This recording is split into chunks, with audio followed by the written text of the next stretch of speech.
Yes. Will this work? Will it work? It looks. I'm seeing something. I see a little thing in the corner that says live. 10, I see a little 11, 12. I think the 11, second's 12. passing. I think it's a time is reverse passing. countdown. Yeah. What's it counting up towards? Is it counting up towards the release of Surrender Your Sons, which is happening in like 24 hours plus some hours? I think that's probably what it is. Hi everyone. People, if you are watching this, I would love to know where you're watching from. Because I honestly, I'm just wondering where this is showing up. Yeah, I'm also wondering because... Wait, so where are you seeing folks? Like, I don't, are you seeing like... Do you have a little, do you have a little thing on your right? That says like the chat? Do I have a little thing on my right that says the chat? It's a private chat, yeah. Oh, here we go. Oh, hey, hi. Yeah. There we are. Hi, everyone. Okay, great. Hi, friends. Okay, so I think I'm recording this. We'll see. This is supposed to go on YouTube at some point as well. But hi, everyone. Welcome to a D.I.Ry episode with the one and only ADAM SASS. Hello. Hi, everybody. Adam, would you give a quick introduction to our loyal viewers? Of myself, yes. So I'm ADAM SASS. I'm the author of the upcoming Surrender Your Sons, which comes out on Tuesday morning. Although, if you are a pre-orderer, you likely already have it in your mailboxes. Or if you're like one reader, oh my god, who was on vacation, the book came early and he got it like swiped from his doorstep, like literally, like the little like Ring doorbell camera like caught him, like so. So Surrender Your Sons is already being stolen? Listen, it's a hot item right now. It's contraband. It's contraband. Listen, it's like it is flying off of doorsteps in the middle of the night. That's tricky. That's really tricky because what do you do? How do you stop that? What are you doing personally, Adam, to stop that? What am I doing? Well, I did offer to replace it, but he had already gotten another copy. So there is that. But be honest, did you steal it so that he'd buy two? Exactly. I paid someone to steal it. Yeah, that's if you look closer at the camera, it's me. I'm just creating this buzz. This just like it has to be stolen. It's not out yet. It's very rare. Yeah, it's like a Willy Wonka golden ticket. It's exactly right. It's like a Willy Wonka golden ticket. It is like a super rare collectible item because we are only making so many of these books before it is gone forever. It is in the vault forever. It's in the vault. No, not the vault. The SASS vault. The SASS vault. I could just create a little scarcity. I could do that.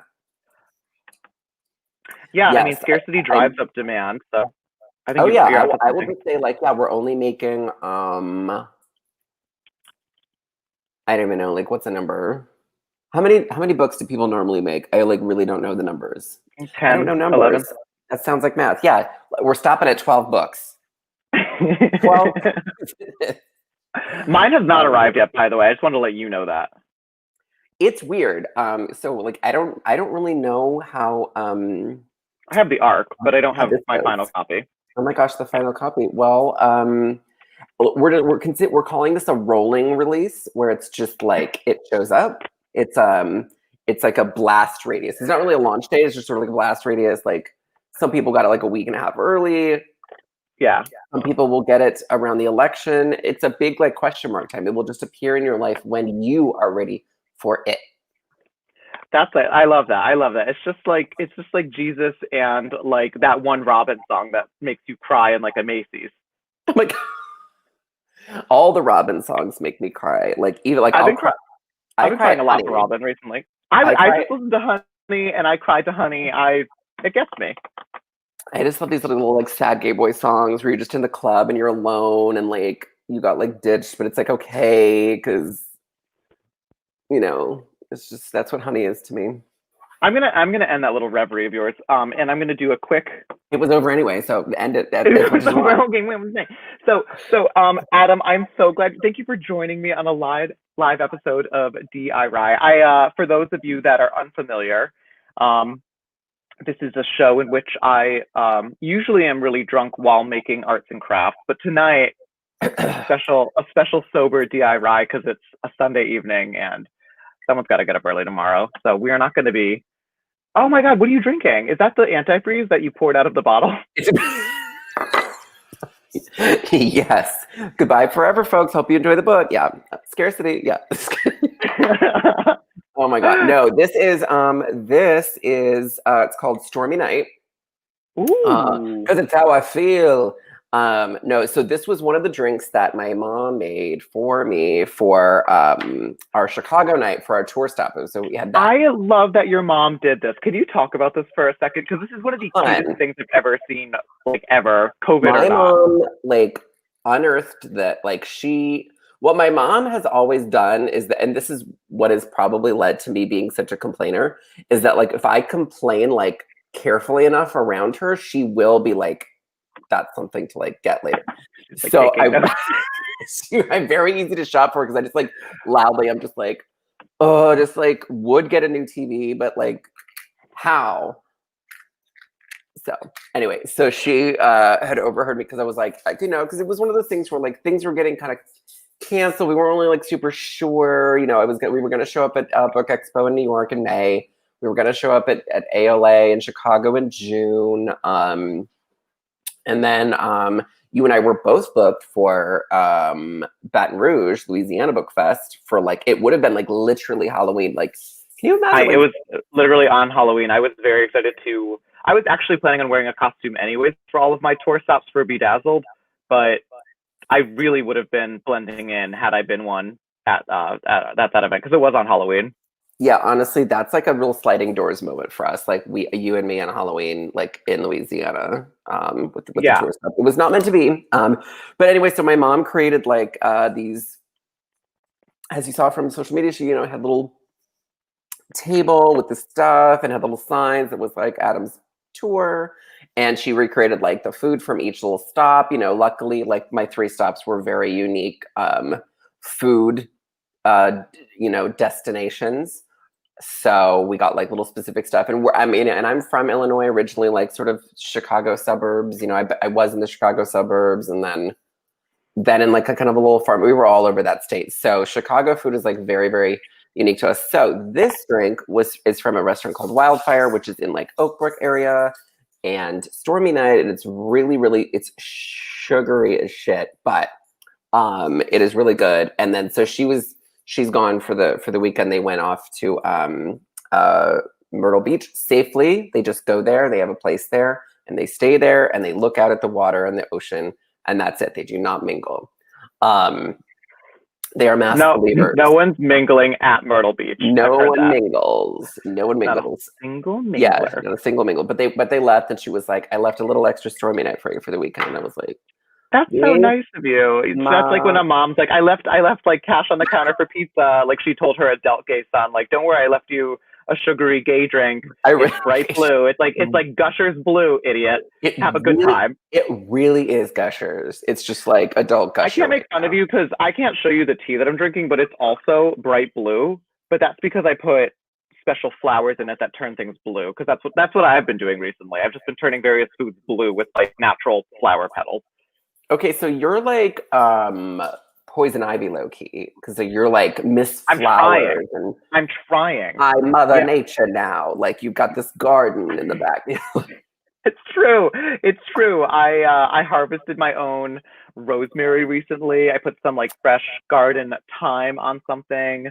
I made wild rice last night. Oh, bless you. I'm really incredible, is what I'm trying to say. What I'm saying is, please date me in quarantine. What I'm saying, I'm incredible. I'm single, and I'm hungry. Those are the things right there. Listen, you are in a very cute brick. You look like you live inside a brick oven, like you're gonna cook a pizza inside where you live. I'm like a little Italian boy in my little brick oven. I'm wearing a fucking crop top. Like, what more does one Ryan Sala have to do? Instead, I'm like fucking cutting up garbage on the internet with debut authors. Like, I don't have a career career to worry about, but listen, well, maybe I do this if for you. thank you so much. Well, maybe if Miss Crocker had not been given the like villain edit on All Stars 5, your little doppelganger would have made a little bit of a name for you. Had she been a little more beloved. That's right. I know. She really was forging the way for profile. It's true. But now I have to do it. She failed. I know, it's true. Well, I mean, again, Right, she quite wisely knew to like lean into the villain edit because she knew she was going to be in there with top contenders Jujubee and Shea, and that it was going to be Shea the free, you know, like she knew she had to go in there with that antagonist energy. So yeah, and ultimately, I absolutely love Shea. Shea is one of my favorite people in the world and a drag queen. Oh, amazing. So, I recently introduced Shea Coulee to my dad. My dad was because he's how did you introduce Shea Coulee, iconic drag queen, to your father? Like, what was the preamble to that? Right. So what I did was we were talking about like All Stars, you know, because like like Michael and I moved here in May when All Stars 5 was like starting. So it's sort of like been on. And my dad loves to feel involved and like an ally. So he's just like, but he like literally can't stand 5 seconds of it. Although he did like slightly misunderstand things, and like Blair St. Clair walked in during her like intro and he was like, "Oh, who's that?" And I was like, and I was like, well, this is a drag queen show. Yeah, he was not aware. That is so cute, though. I really do appreciate that. Thank you, Dad. Thank you, Father. Yeah. But like specifically, so like he and his friends like you know, like sports betting and that type of dad business. So because Miss Rona has like interfered with so many sports and like thrown that into you know befuddlement, he was like, so this he's like needed a sport. He did. So he was like, so this drag race, so like people are really into it, and like Vegas would technically take bets, and I was like, they do take bets. So she was like, so we could bet on the thing, and I was like, you just like to bet. Oh my God, we used to do in college. We used to do like fantasy drag race. And I didn't know much about it at the time. This is like when I got into drag race. It was like probably like it was like 10 years ago. And like it was, you had like a bingo card. If like your drag queen like cried, you got points. I don't know. There was like all of these games, but there was money involved. I'm sure there was money involved. Yeah, I did. Yeah, I did. My first introduction to drag race was on season 7, and I did bet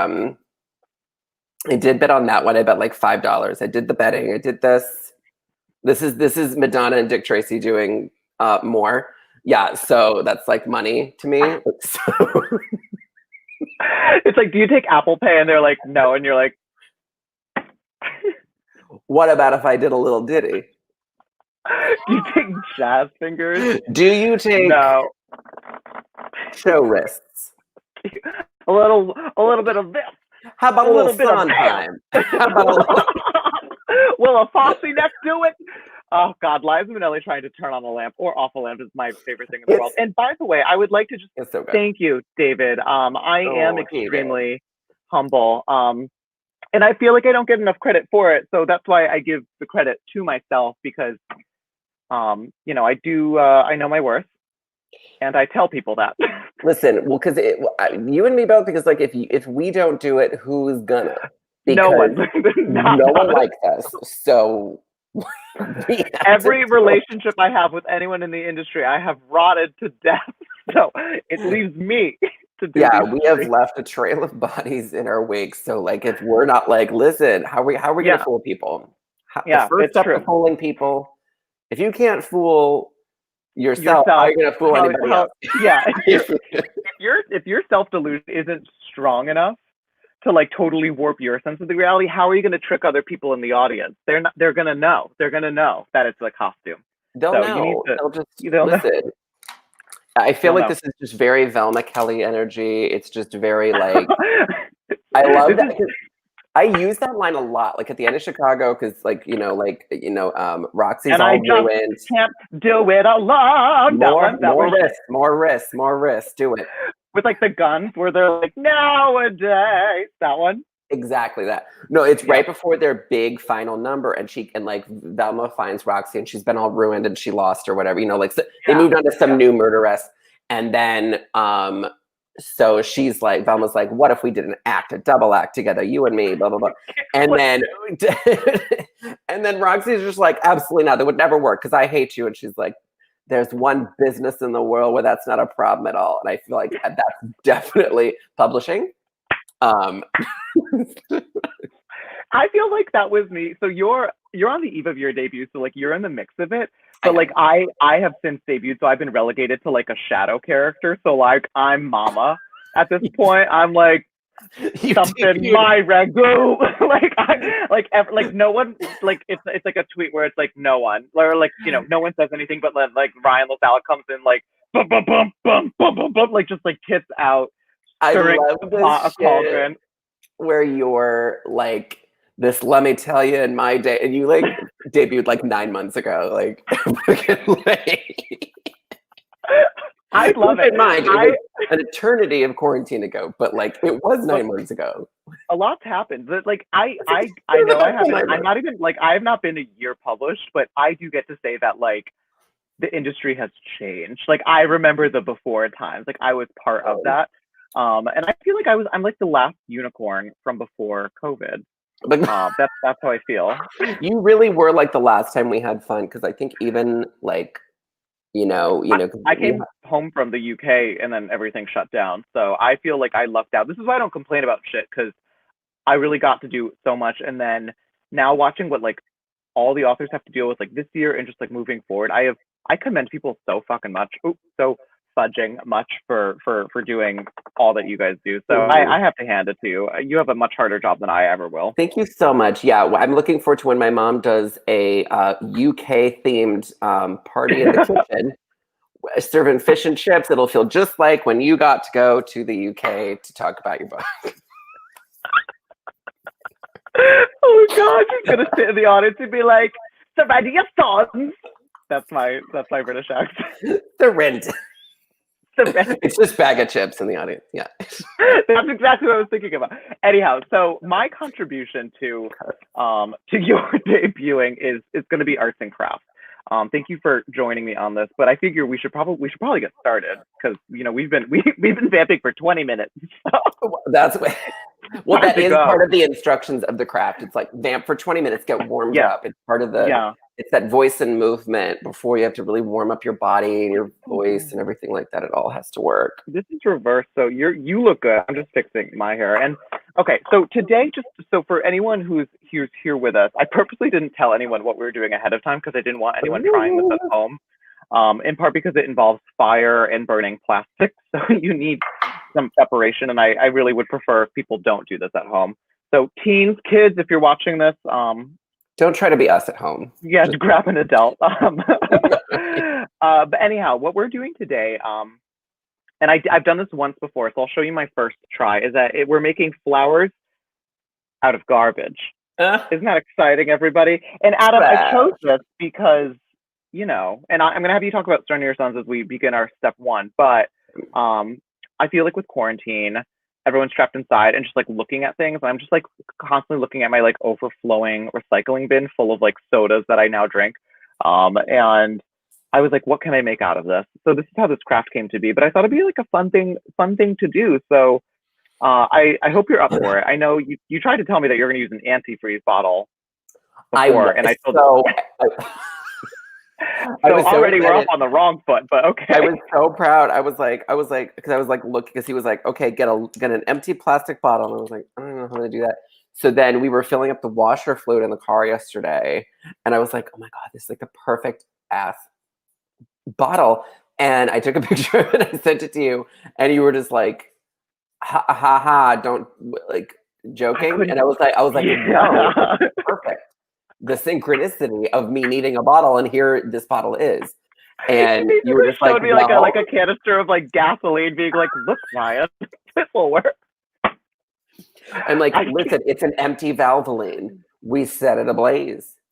Oh my God. This is, I actually was wondering, like, would I get in trouble if you died on live with me? Would I? Am I liable? I will no. I mean, it would just be Is my agent in the chat? Veronica, if you're watching this, actually, Veronica might have COVID right now. She's fine. I texted her, but she was tweeting about it earlier, and I texted her on my way home today, and I was like, "Are you all right?" Anyhow, she does not need to look into this for me. But if we have any lawyers in the chat, I'm very interested. Well, if she actually don't tell me because I need deniability. You do. And in fact, honestly, it's really it would really just be the court of public opinion, and you're more beloved, I think, probably than myself. So I think people would be well shut of me. So again, if something happened, I think, people wouldn't be super let's get him. So there you go. Yeah. I think your sales will go through the roof. Listen, my husband would be very happy about that. He would soldier on. So I am using an ocean spray bottle. I used all this cranberry juice. I'm using a Sprite thing, and I couldn't even finish it because I realized I didn't like Sprite, or maybe it was ginger ale. But I was like, I'm gonna get back into ginger ale, and then I ended up having to pour it out because I just couldn't do it. See, I would love some ginger ale right now because I could pretend like I'm on an airplane. Oh, I love ginger ale on airplanes. All right, so the first step is we have to cut these up into petals. So what I found to be useful is so don't cut yourself, but try to cut out fairly big ones, bigger than you think, because what happens is when we light them on fire, they sort of shrivel up a little bit and shrink. Got it. And I think so cut a variety of sizes is what I'm saying. And that should be where we begin. So I'm gonna get started on mine. And just fully strips, or is this a certain a sphere? Cut a sphere, absolutely. All 3 dimensions of a sphere out of plastic. A parallelogram. Okay, yeah, please cut a rectangular prism. Yeah. You're supposed to cut an oval. Cut like an oval. Well, I don't know. Have you ever seen you know about flowers? Do you have those? Flowers? I mean, I've heard of them. Yeah. Okay. Yeah. So you're gonna want to cut in cut circles. Cut mostly circles out. But you know what? There's no wrong way to eat a Reese's. Oh, okay. Yeah. Well, I'm kind of worried about how do you? Yeah, I'm worried about how to get it. I think you just give it a stab. I think you just give it a good stab. Ooh. Okay. Well. Ah! Okay. I know. I'm very You did? No. Did it work? You didn't do it. No, it just it just kablanged back on me. You just need a little bit more oomph. Oh. You know what I'm going to use? Because I have my big scissors, and then I have my delicate work scissors. Yeah, use so your maybe delicate I'll work. Make a little. For a delicate girl. Yeah, I'm a delicate. Yeah, it allows me. Oh, look at this. It worked. I knew I needed 2 different types of scissors. All right, so I cut off the top of mine, and now I'm going to cut down this seam because I think it'd be easier to cut on not a cylinder. Okay. That's what I'm doing, and that's a little bit about me. I'm just doing it. So yeah, we'll see. Oh, there's still Sprite in this. Oh no. Oh no. Okay. Oh, this got gross. My dogs are now looking at me. They don't like they're very sensitive to the sound this is making. Okay. You good? Look at this. This is basically a petal already. That's a petal. It's a full petal. I don't even need to burn this. Is that a petal? It's a petal. It's a shell. It's a clam shell. God, I'm sorry to any of our British readers. I have so much more respect for you than my accent would indicate. Okay, so this is my new mask. That's nice. That's nice. Mm-hmm. Hannibal Lecter, more like Hannibal Lecter him. Oh. Oh. It's very Raven in All Stars 1 when she did her villain thing. Yeah. The little mask. I don't know if anybody remembers that little. Mm-hmm. Okay. Oh, listen. Okay, I love that little. Okay, come on, Buttercup. Yeah. Oh, mine. Yeah. Well, mine will match. By the way, if you guys have questions as we're going along, feel free to ask them. We are 2 very profoundly intelligent authors. Yeah. Their questions are: can we leave this chat? How do we leave? Where's the button? What is your home address so I can send? Please. Oh my God. Yeah, David, we're not going to survive the night. It's all, but see, I got a little bit there. Oh, I plugged my glue gun in. I'm using a glue gun as well. We'll get to that in a second. I know I told you super glue because it's better than a glue gun. I've got Gorilla Glue. Oh, you have two. Okay, you're gonna be good. Mine is gonna suck. When you stay with your parents, you get all the good stuff. Nothing but the best. Nothing but the best. Nothing but the best.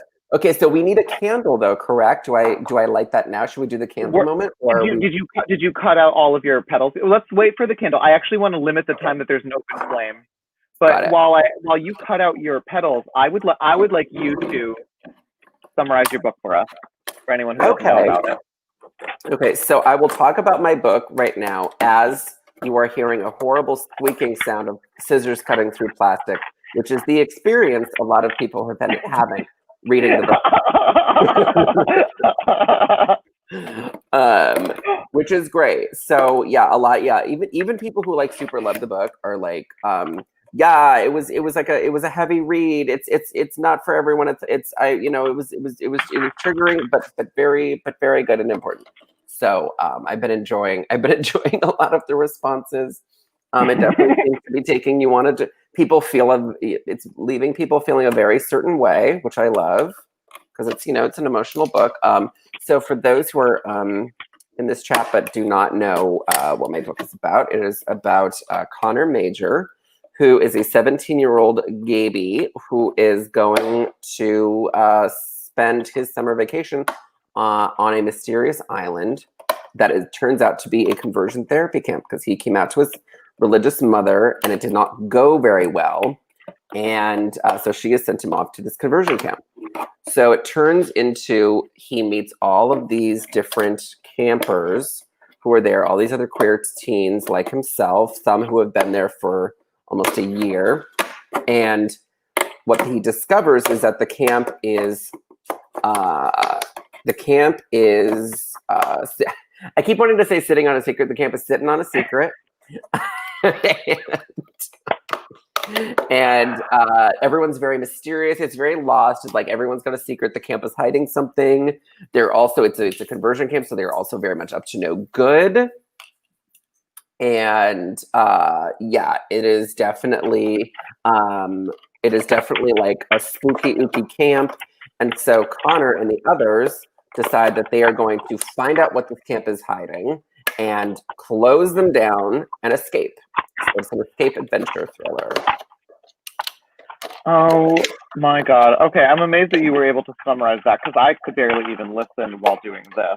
So hats off to you. Are you getting do you feel like as people ask you, are you getting better at summarizing and answer questions now that you're doing so many interviews and press stuff? I really am. And I sometimes worry if I'm being too flip when I'm saying it because in general my way of speaking is very gay clown. So I'm trying to give this the weight that it deserves, because it is and it's a very it's a story about survivors. It's a story about not just sort of jungle island survival like Lord of the Flies, which it very is, but it is also about queer survival. It's about queer victory.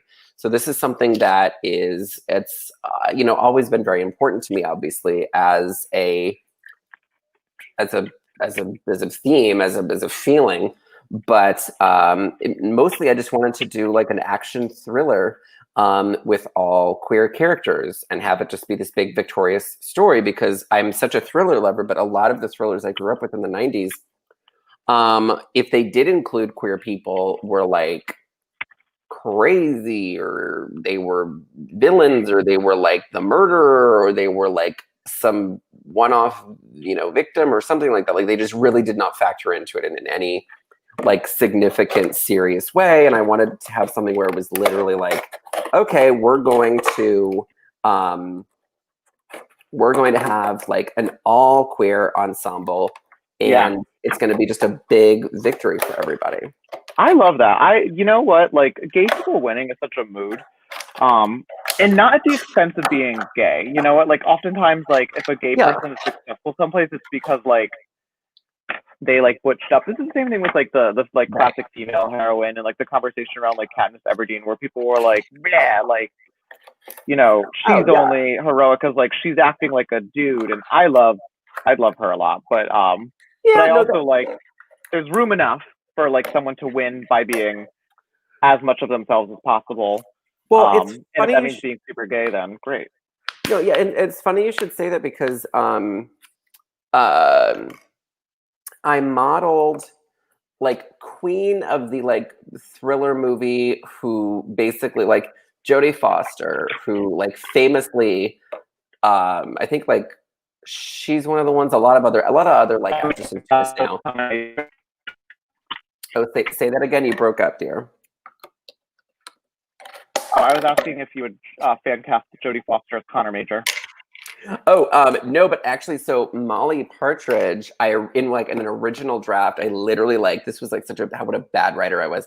I was literally just like in the description, I was like, of Molly, I was like, think Jodie Foster in the Panic Room, but like 17. And that was sort of like the model I was really using for her. But anyway, but like, so something like Panic Room, where she famously like would go out and she would like ask her agent to find her scripts that were written for a man, but that could be like retroactively made for her. I didn't know that. Yeah, she did that a lot of like, because like Sigourney Weaver's character in Alien was originally like a male Ripley was originally a male character, and they just kind of and that's why a lot of these characters, like you're saying, like so good. I mean, again, love her, love these movies, but yeah, there is that moment where it's like, yeah, all of Ripley's dialogue is the same. It was written for a man. Right. And then it's just her playing it. They didn't change it at all. But that's something where with Connor, I wanted him to be like this action hero, but he's still this like tiny little short, little queer baby. He is short. I like that Connor's short. Short rep. Yeah. How tall is Connor? Connor, like all my main characters so far, is my height, is 5'7". So little pocket gay representation right there. Pocket gay representation. I'm just like, and I'm like, why not? Because YA is so full of like, he was tall. He was taller than had ever talled. And I've never seen someone so tall. In fact, I looked up and immediately got a nosebleed because he was so tall. Also, his eyes are gray. That would be horrifying. Oh my God, the gray eyes. Stop it. Well, way to read me for all of my love interests. All the love interest characters in all my books are like, he was tall and great. Like, so it's just, it's a very big height difference representation. Height difference representation. Oh, yeah, it's the main character is. Here's how you know you're in an Adam Sass book: is that the main characters are always 5'6", and the love interests are always like taller than the Jolly Green Giant had ever been tall. Oh God. Well, you know what? That's fine. There's a market for that, I'm sure. Also, it's my book. Mind your business. I'll make them tall. I'll make them short if I want to. I made Raffi in Bedazzled purposely on the shorter side, in part because I did want to like add contrast between him and like another character who was like the kind of typical like archetype for like the love interest, which is like a purposeful choice. I'm sure I'm gonna get dragged for. People are gonna be like, this was so typical, and I'm gonna be like, that's like the freaking point. But okay, whatever. I mean, you just gotta be typical. I mean, I'm sorry about it. I'm sorry, I'm just making a popular decision. I'm so atypical in so many other ways. Give me a chance. Yeah, that's the thing. Like, I'll like the one time I'll have like a typical response, it'll get like no traction on Twitter. I'll be like, I think, this. How are your petals going? My petals are great. So okay, I love the goggles. I've got like a lot of pieces. So 1, 2, 3, 4, 5, 6, 7, 8. 8 petals. You have 8? I have 8 petals. What have you been doing? I have like 60. I've been making them big. Like I only have this much. Start cutting some smaller ones. You probably have enough good big ones. You probably have. Yeah. Well, instructor, I was at the beginning to like make them big. So yeah, and you did. You made like 6 of them total. So I don't think that you're at a loss Adam. I think you've got plenty to go. Okay, well, I'll make the rest of them tiny. We have a question. Izzy has asked a question. Let's throw this up here. If your books were made into a movie or TV show, which artist would you want to be on the soundtrack? Oh my gosh. I know. I will say that for Reverie, a lot of Reverie was written with Immaterial by Sophie playing in the background. Yeah. Which is like a song about like being immaterial and like super zany and like has a lot of switches. A lot of Florence and the Machine goes into that album as well. Specifically Ceremonials, that like middle album of Florence's was like super great. So that like underpins a lot of it. And then M83. M83 has like such beautiful soundtracks. So if anyone ever needs like writing music, like they've got like beautiful stuff. That's probably what will go into the Reverie soundtrack. What about you? What about for your book, Adam? So Surrender Your Sons. So some of Connor's faves. So he is on page a Casey Musgraves fan. So because he's country, he's like a little country kid. So like, what little country kid isn't gonna want little Casey Musgraves? But probably not Graves. Yeah, exactly. So I feel like his faves are that. Like he definitely loves like, David is correct. Loves a little Ariana. Kim Petras is a little more this other character I'm writing who is a little spookier for another book, but that's a conversation for another time. Crafting session. Exactly. So, but I would probably say the music for Surrender Your Sons, I'm just like picturing it as like very like, I just want like super weird, like atonal, dissonant, like A24 movie like music, just like I was gonna say you should call it A24 because they have a soundtrack waiting for you. Let's get A24 on the blower because like it needs to just be like, because like the experience of reading it I think is just very like, oh, something bad is happening, and I just get this overwhelming dread. And so you kind of just want this like real spooky feeling of just like there's something lurking around every corner, and we're dealing with madness a little bit. So like very Hereditary, very. I listen to that soundtrack all the time. That's so good. Great soundtrack. It's so eerie. So is the Midsummer soundtrack. Same director is superb. Yeah. Honestly, I should get my film rights agent to just be like, get A24, just get their phone number. Get me on the phone with A24. Get me A24. And if they can't do it, A25. If you don't have A24's phone number, get it. Is the audio saying? I'm sorry. Okay. Is our audio? Adam, what is your mic thing say? Does that have like there's a little option down that says cam mic? Press that. And where's your sound coming from? Because I feel like I can hear me through your headphones. Okay, well, I'm talking into my little headpiece here. Well, where am I looking at for the rest of this business? You're gonna the cam mic button. It's like at least it's on the bottom for me. It's okay. Oh, cam mic. Yeah, there we go. And Molly, you can just ask questions in the chat, and I can put them up here. Audio. Okay, so it's coming from the mic. It says default external microphone built in. Get it from your headphones. If you can. If you can, it's not a problem. No one's complaining but me. Default headphones built in. Oh, let's see. There's only one other option. It says external microphone. That's probably it, right? That's probably your computer. You should just leave it on default because your headphones are plugged in, right? They're plugged in. Yeah. I mean, I'm okay. You're probably fine. If no one else is complaining, then maybe it's just me hearing. I am in an echo chamber sometimes. My own head. A lot of validations take place. You got to step out of that bubble. It's hard for me to know if the echo is coming from inside or outside. This is like when I go to the Grand Canyon. Everyone's like, "Can you hear that echo?" And I'm like, "When do I not?" Usually, I don't have to go to a big hole in the ground to hear an echo, honey. I back myself up always. Ooh, you really set yourself up with that one. The hole's in the ground. It's a geology joke. It's a hole. Listen, this is where all the kids in the class start giggling at you. The hole is not big hole. I said big hole is in the Grand Canyon hole. That's the hole I meant that I was in. Come on. The word hole. Ruined by the internet. Okay, thank you, Blair. Yes, I hope it's a little bit better now. Okay. So I've got this. Ryan, you sound tiny. I don't sound tiny. Leave that. I don't know. Put that away. I don't think you need that. All right. You might want to save it because like you could have like a little base for your flower. Like that could be handy to like glue it to. So keep it around. Little shard. Yeah.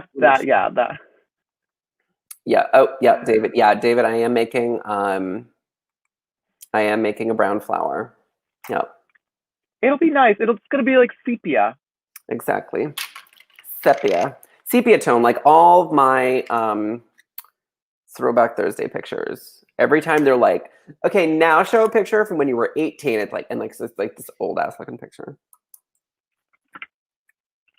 I'm gonna plug in my actual headphones because those might help. Okay. So you know what, Adam, tell a fun story while I do some technical support. Okay. Got it. Okay.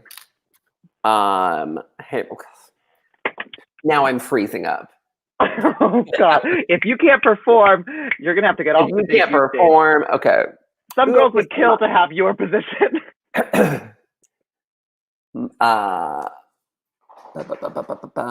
Molly asks, how do you grapple with structure and plot when writing and revising your book? So I'm a planster, so what I do is I'll just like I really I like to have at least a bit of an outline so I'm not completely like just doing whatever.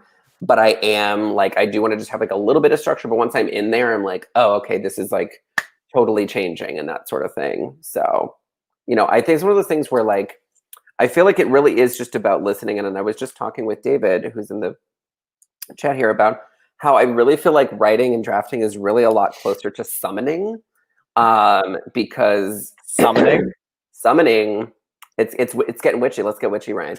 So it's very I don't do that. So it's like, I really feel like you have, this is something that like David Lynch says all the time, where he really feels like creativity is, there's somebody in the next room who's got a fully completed puzzle, and the puzzle is the whole book, or the whole project. And he's taking little puzzle pieces and flinging them over to you one at a time. And they're from different parts of the puzzle, and they're just like little ideas. And then but they're in a different room. They're in a different room. How do you throw a puzzle piece through a wall? It's stagecraft, so it's like you throw it over the top, over to the other room. So it's like one of those. So it's a partition, really. Yeah, it's a partition, exactly. Okay, well, I'm glad that we got that out of the way. Well, I'm so glad you're so embracing creativity and nonsense a little bit. In this, they have to realize the realism of the idea man in the other room with the puzzle. Needed to make like I didn't want him toiling away in vain, just tossing puzzle pieces out of walls. He's very confident. He is very confident that these pieces are being grabbed. Okay. Oh, Brian, it was you all the time.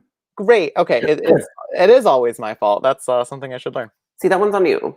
Yeah. So what Lynch says is it's basically these little puzzle pieces are and it's really like and the puzzles are the ideas, and these kind of ideas, they just kind of float up, and that's kind of what I do, really, is that I just like these little moments. Surrender Your Sons has like gone through so many revisions. It's really about and it included so many different ideas from so many different things. And it just really was about, the longer I sat with that, the more I tried putting different pieces together. It's probably a much more longer or like organic, and not in like the good way. Like it just took a really long time way to do a book. Probably not the way I would super recommend it if you have any sort of time limit on yourself, because this one took 7 years. So it's really more about like, I tried different little things, and then there were so many different drafts and the chemistry never worked. And then finally one day it just really started to like, everything sort of clicked together, because I tried just different ways. And I'm very much in love with revising. With drafting, I just get it out. Just like, it's you telling the story to yourself is the first draft, and then just get it done. And then that's when the real work happens, because you're cutting out whole stuff. You're combining 3 chapters into one. You're doing all this real gut work. So I would just say, don't worry too much about that first draft because like literally no one is seeing it or should be seeing it. That's good. That's good. I always worry that something horrible is going to happen to me like mid-draft, and it's going to be like up on my computer, and like I'm going to go missing, and then like Oh my God. investigators are going to come and like really analyze my first draft, thinking it's like a coded ransom note, and they're only going to conclude that I don't know how to spell.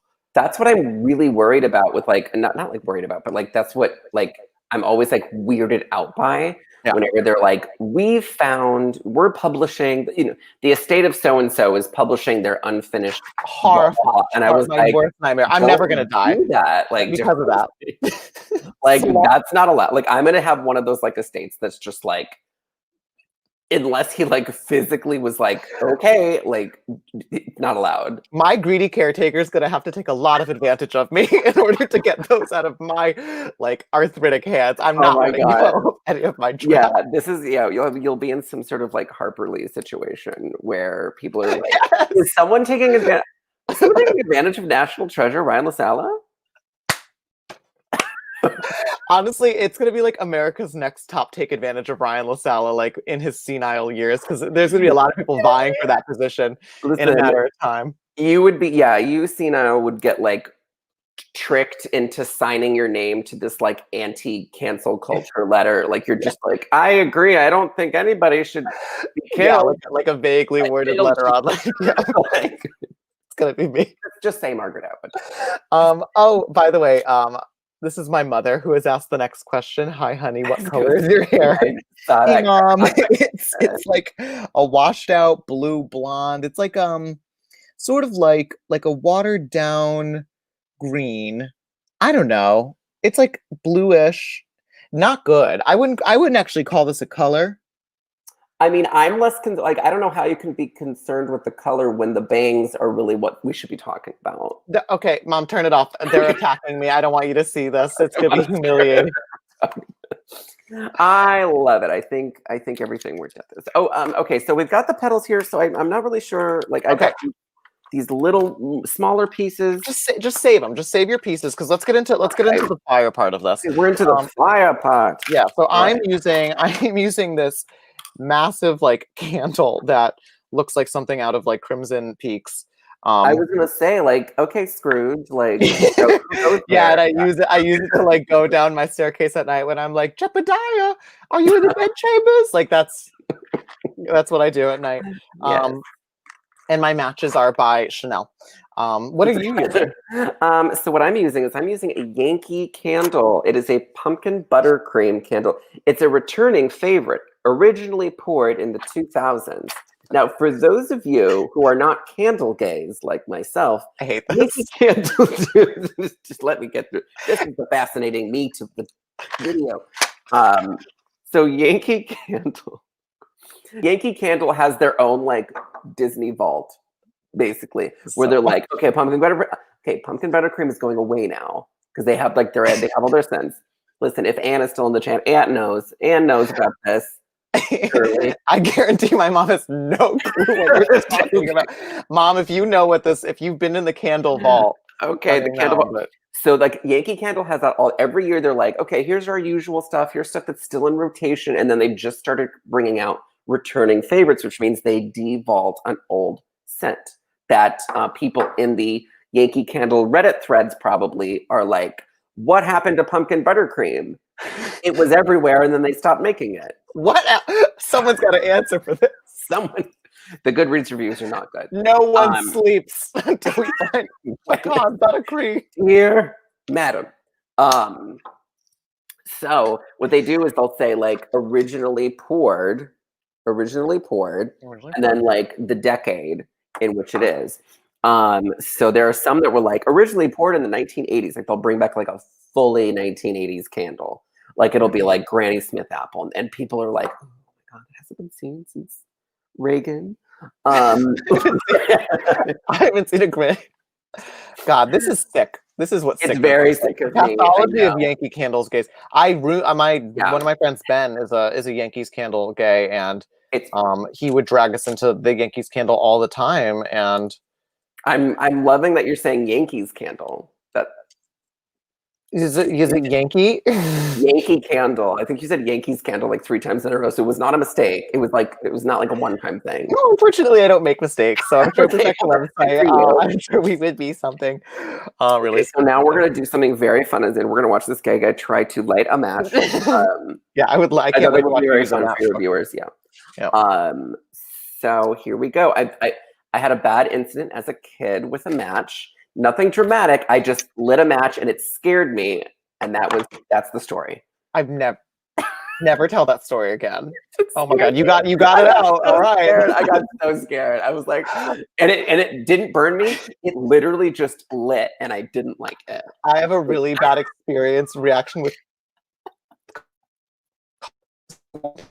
in the door, and it opened, and I screamed. I mean, content warning, candle. If you mention a candle in a book, if you mention a match, lighting a match in a book, I do need to know it ahead of time. My editor right now. I'm sorry. If we have a fire extinguisher. I do. I have one near me. Well, I'm in my parents' house, so I'm assuming they do have a fire extinguisher. I would not like. Not only do I have a fire extinguisher near me, but I do have the talent to suck all the air out of a room. So. Backdraft Part 2. Right. Anybody fans of 1992's Backdraft? Yeah. Oh my god. I'm Little Miss Backdraft in 1992. Okay, here we do. We're lighting it. It's just do it. I don't like it. Shut up. I cannot help you with this. This is like for anybody who reads Stormy Night and is like, could Adam do what Connor does? And like I couldn't even freaking light this candle. Like they're running around with torches and shit. Like I can't even light a candle. Let's see. Someone asked a question. Hold on. Okay. While you're doing that, I'm going to answer this question. Anna, Hoping for Nash has asked, if you two wrote together, what genre would it be in? I don't know what genre it'd be in, but I do know what section of the bookstore it would be in, and that is the dumpster. It would be. It would be that section where the bookseller like zaps it and it rings and it just says, "Please send this back to the." We'd be in a pile outside of the library because the library is no longer accepting a return. Back in the storeroom. Why didn't you just get a lighter? That's a good question. Honestly, I was like, "Do I need a big lighter?" And you're like, "Honey, just some matches." And I was like, "Oh my god!" I'm gonna do it. All the drama was juicy. Wait till you hear about the Candle World beat. Adam did it. Okay. I feel we're using like a collector's candle on this craft. This is great. We are using a returning favorite. It is okay. So did you light the candle? I did, but I just like. So before we answer our next question, I'm gonna talk about what we're doing because we gotta get going. We're going. So we're now going to be taking our petals, our plastic petals, and very lightly we are going to be passing them over the flames to round off the edges. And what it does is it gives it this cute like, oh, hold on, this way. It gives them this like cute like wilted look. Isn't that cool? And you can then take paper and you like wipe off the ash. Okay, Adam, did you get all that? I did. Wipe off the ash. Yeah. Do you see? Look how beautiful that is. Look how beautiful. I think that's lovely. So I do want you to pay attention while you do this. This is okay. What I'm okay. And I would leave a little portion of it unfolded. Okay, got it. Ooh, I love it. Okay, so it's fun. Look at how fun. This is so cute. This is like very like. This is like safety scissors of using flames for this. Like I do like. It's not as scary as I thought it was going to be. No, it's fun. Okay, there we go. Ooh, it got a nice curl there. Nice curl. Nice curly curl. Okay, curl. Okay, curl. I hate that. All right. How are you doing, curl? We have a question. Do you write the stories you wish you'd had as teenagers? If not, what is a story you would have loved to read as a teen? Adam, you should answer this. Well, this is 1000% the story I wish I had as a teenager, Surrender Your Sons, because I was such a thriller like, but like specifically the flavor of like a 90s thriller, like Speed with Sandra Bullock. If it was like Sandy or Julia Roberts, who was like in their early 20s, just being like, I'm an attorney, and like I'm onto something, and they don't want the truth to get out, like that kind of story. Like that's the thing. Like I really wanted some like not the book that you wrote. No, they don't want the truth to get out though. Like, I mean, I do have to write it about teenagers and shit. Like, my favorite stories are about a lady who doesn't want the truth to get out. No, the lady is like exposing the truth, and people are after her because they Erin don't want the truth to get out. Yeah, exactly. It's Erin Brockovich. Like this is again, Connor is like just a little teenage like boy version of Erin Brockovich, really, because he's just like super country and he's telling people the business. Yeah, he is. Yes, that's true. That's true. You have a lot of character actresses in mind. I sure do. You sure do. I sure do. I sure do. What would what's like a story that you would have loved to have read as a teen? Love to have read. Yeah, the second part of the question. What is the story I'd love to have read? Honestly, like I was such a like, so I went into film school first, so I feel like I didn't read as much in high school as I wanted to. I probably was like doing a lot more like movies and like really diving into like the whole like AFI 100 best movies kind of like list type thing. I was like a real like geeky film gay. So probably what I would love to have read as a kid. I don't know. I probably would have loved to have read, I did read, what I did read? I read a lot of early Christopher Rice, and that was very formative for me. So like Density of Souls. Density of Souls was a very formative book for me because I read that in my freshman, it was my senior year of high school, and fully my high school girlfriend gave me the book. Oh my god! Oh my god! That's like putting a nail in your own coffin. She knew. She wanted it sped up. She was like, "Let's get on with this." She was like, I cannot go along. This is unbearable. Please come out of the closet. She was like, "We're done." And she had her boyfriend before me. Yeah, like they broke up because he came out. Like it was just like it was a whole thing. So I feel like she had a pattern. And magic power. She's like the opposite of Rogue. Like she gives someone a power, and it's gay. Shepherded a lot of us. Bless her. She's great. Have you sent her an edible arrangement recently? Because I think you owe her. She does not wish to hear from me. She does not. She specifically said, "Stop sending me edible arrangements." It was like, I've done a lot of, I do not wish for this to continue. But like, I feel like her, because then like her ex who came out was like became like her like close friend, confidant, that whole arc.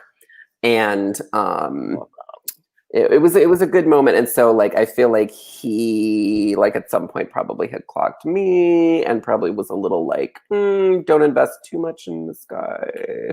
Oh, I see. I was wondering where it did not last very long. Yeah. I was wondering where the story was going. I was wondering where this was going to end. Just as suspected. No conclusion. I'm like literally burning plastic, and I burnt my finger. So I touched it. I touched the hot plastic. You gotta be careful. Yeah. Yes, Connor Brockovich. That's right. I loved Connor Brockovich. Okay.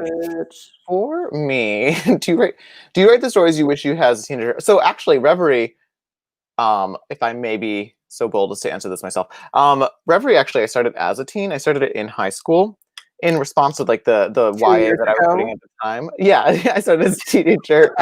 So on Saturday, and I started it because I was reading all these books that were like said to be for teens. And I was like, well, I don't know what teens like you're talking about, but like in my world, the boys that are covered in glitter and sparkly, like they make out with one another, not like the pale girl. She's usually a stagehand.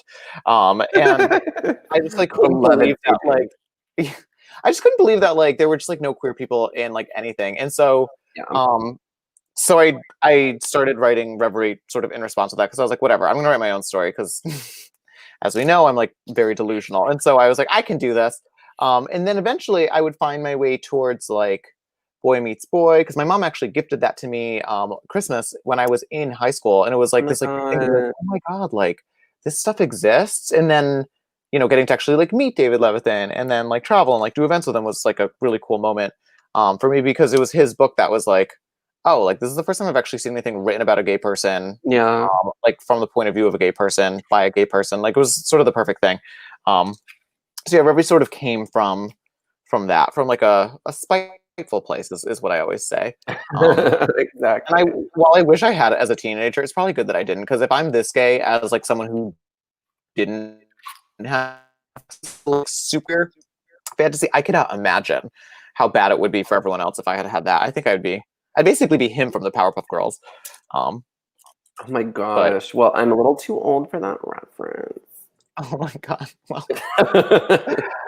Well, what story would you have loved to have read? I honestly, The Brilliant Death by Amy Rose Capetta, I think about all the time just because it's a really like fantastical portrayal of transness and like fluidity when it comes to gender. And like I didn't even have words for a lot of that stuff until I was like an adult, even being out, just because it wasn't very prominent in like queer culture that I was consuming.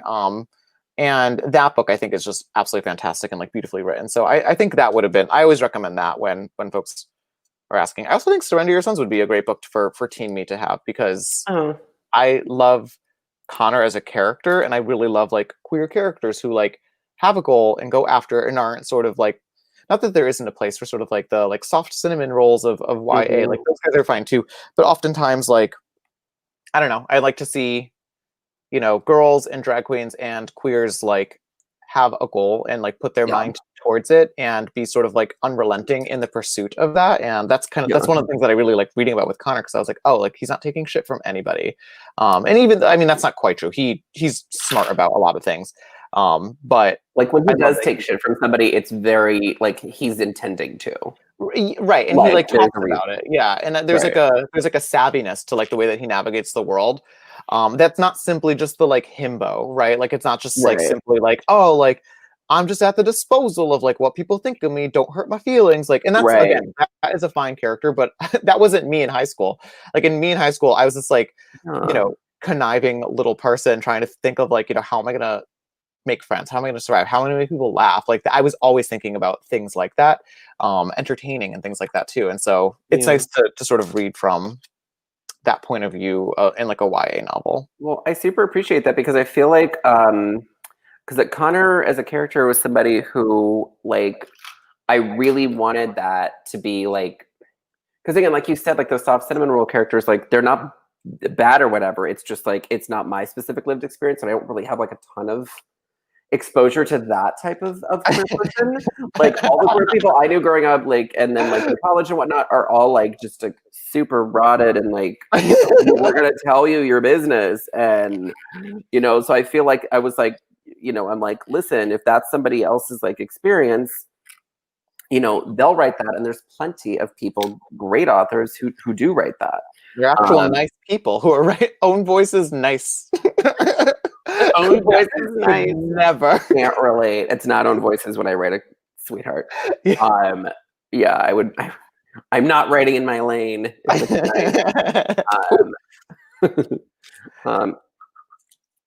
And like the only sweetheart things about like the save the cat part about me that like is very like, oh, but he's soft a little bit. Like sometimes is when I do like weird shit. Like I can't light a match. Oh, you think that's cute? Like I do. You're like I'm deluded. Yes. Oh, I just need a big strong man to come light this match. Please. I love this like Kristen Wiig character, like her little baby voice character where she's like, it's like Anna Faris tries to light a match. Like that's you. Or that's what you think, but all of us are just like idiot. Like, come on. I'm like, do you think I'm a baby? Have you been fooled? I'm the little match girl. I'm gonna die. I couldn't possibly the flame.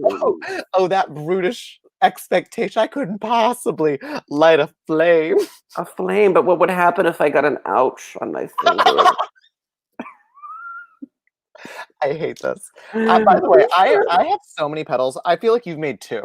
I have 6. You've made 6. Oh my god! Listen, I've never done this before.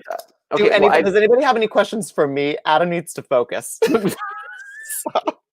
Listen, this is why I write characters who are rotted, because the only freaking gay people I know are like Ryan, and what am I gonna do? Be like, oh, so sweet though, the cinnamon roll, Ryan. Ooh, I can't make garbage flowers fast enough. Ooh, internet, pity me. Pity me. Please. Not on this show. Not on D.I.Y. This is crafting. This is Stop coming for my brand of making people pity me. Okay, I set that whole petal on fire. I was like, I'm like, aha, it's that like marshmallow. I also have this like image of us just inhaling so many plastic fumes that like you and I think we're having a conversation, but actually like everyone looking at it's just us like. It's recorded. It's it's very. I'm gonna play this later and find out that like at no point was I actually on the phone with you. Oh my god. Yeah, it's very like. Have you seen Blair Witch Project 2: Book of Shadows? Two Witch. No, I haven't. Oh my god, yeah, it's great. It's great for goth gays of a certain age. And it was basically that. It was basically like they had their whole perception of like what had happened, and then they like watched the tape later, and they were all like killing each other and shit. I love that. It was great. It was listen, underrated movie. I really, really liked it because that was like the year I first started working in a movie theater. And I saw it like a whole bunch of times. Oh, we have to look at this nice comment. David says, I've said this before, but I really do see myself in both Connor and even more in Marcos. So thank you for that. Oh my gosh, David is such a sweetheart. He's the cinnamon roll man. Like, he's actually really sweet in this chat, but he's actually really rotted when you text him. David. David is. Don't be fooled. Yeah, that's the Connor part of him. The Marcos part of him is very, very soft and sweet. Okay. Oop, exactly. You didn't expect to get got in this chat, did you, David? All right. So, Adam, you're going to focus on doing anything, right? Ooh, my Google Home just started. Must have said something that sounded like, "Hey Google, buy 10 Reveries." Oh my god! Hard covers.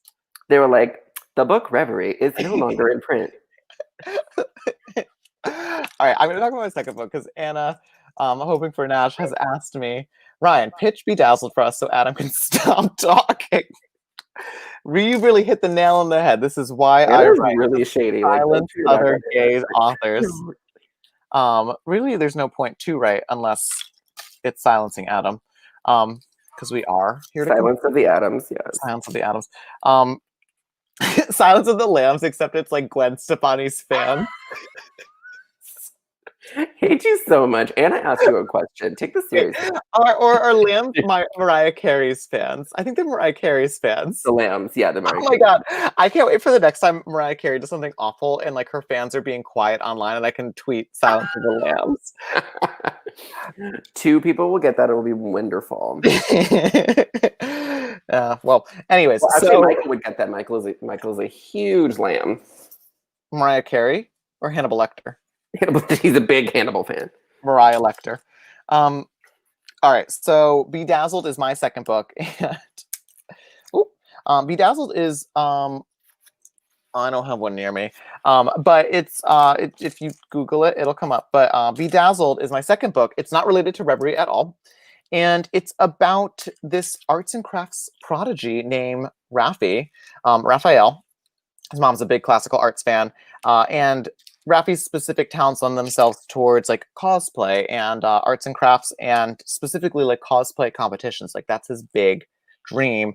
The thing is that his mom is this like very like high stakes artist. Like she comes from the world of like modern art, like really like elite art, and she thinks that like cosplay is just the most like common thing in the world, and she like hates it. So Raffi has decided that he's going to prove to his mother and like hopefully get like scholarships for art school by competing in and hopefully winning this like massive cosplay competition.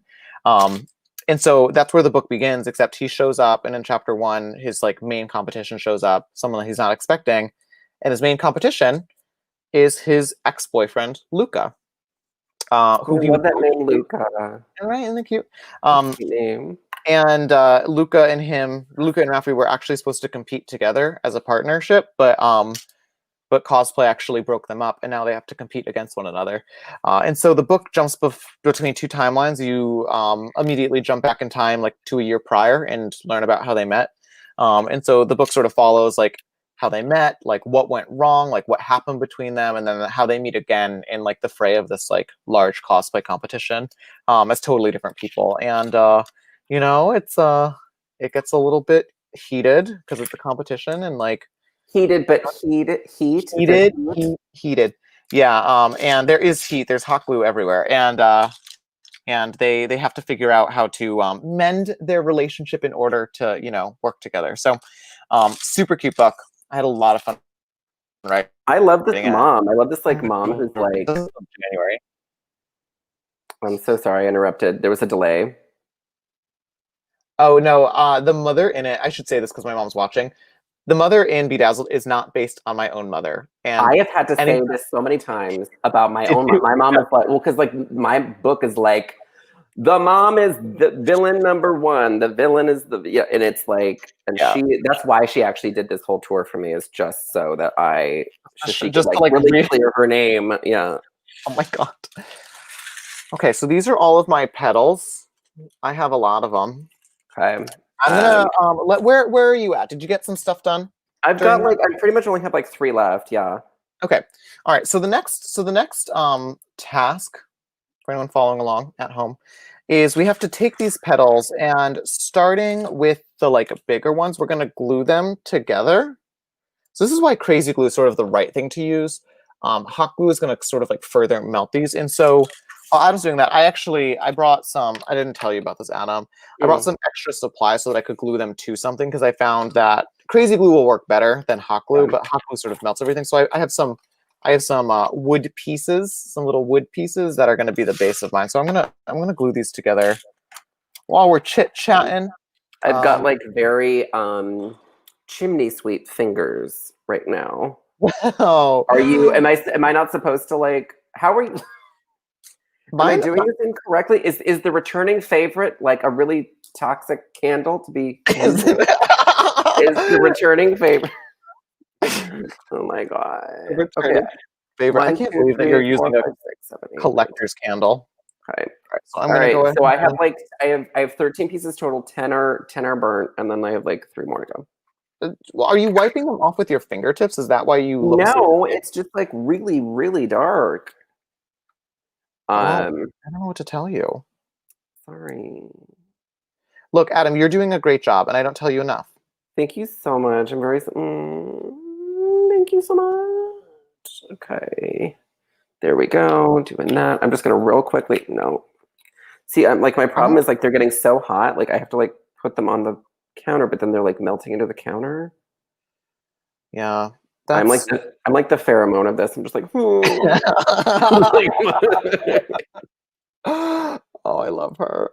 Okay. This is definitely showing me who I would be if I was on that show. Like I'm just immediately like, they'd play the like boop boop boop like music, and I'm, like trying to do the I'm like, oh, help me. Yeah, they're playing like idiot cut. Right. Like definitely that cut. And like Jujubee has to keep like helping me with my sewing machine, because I'm like, oh, I don't know how to sew. I'm the Jimbo who's like, I'm a costumer, I do a great job, but then I get on stage and I get completely dragged for having no taste. Like that's my line in life. Wow. I'm not gonna help you, and then I get on stage and they're like, this sucks. Devastated. Well, I think that was the judge's opinion, but yes, he judged. But I would, definitely, I'm like pheromone mixed with a little like early season Shangela, because I've got that like spirit you can't crush. You do have the spirit. This is my base so far. Look, I'm just gluing these little little guys together. Wait, what is that base? I'm using it so that I have something to like glue the flowers to. You can use your plastic. Thank you. I feel like you gooped me. Like you're like, oh, you can use your plastic. But store-bought fine. Store-bought is fine. See how much better mine looks, ladies and gentlemen. Yeah. Look, Adam, it'll be fine. There's no wrong way to do a bad job. Oh, this is a bad job. and I love you for it. Thank you so much. I love you so much. Yeah, I feel like Surrender Your Sons, this also is going to take me 7 years to get right. But when I do, it's going to be like worth it. 7 years, really? 7 years, yeah, 2013. Actually, I haven't posted this yet, but like my husband found a like Facebook memory from basically like 2 days ago. It always feels weird saying September 11th, or like from September 11th, 2013, where where he was basically like, oh, Adam finished his first book today, basically, and it was like literally 7 years ago. So this is a 7-year journey. 7-year journey, gang. So precious. It's highly precious. So yeah, it did take me that 7 years. Oh my god, I know. Well, it's gonna take. I'm gonna do like that thing where it's like 7 years between books, and I'm just gonna have like 4. 4. My teenage audience is just gonna be like, "We're old now." we all old. It's Maggie Smith.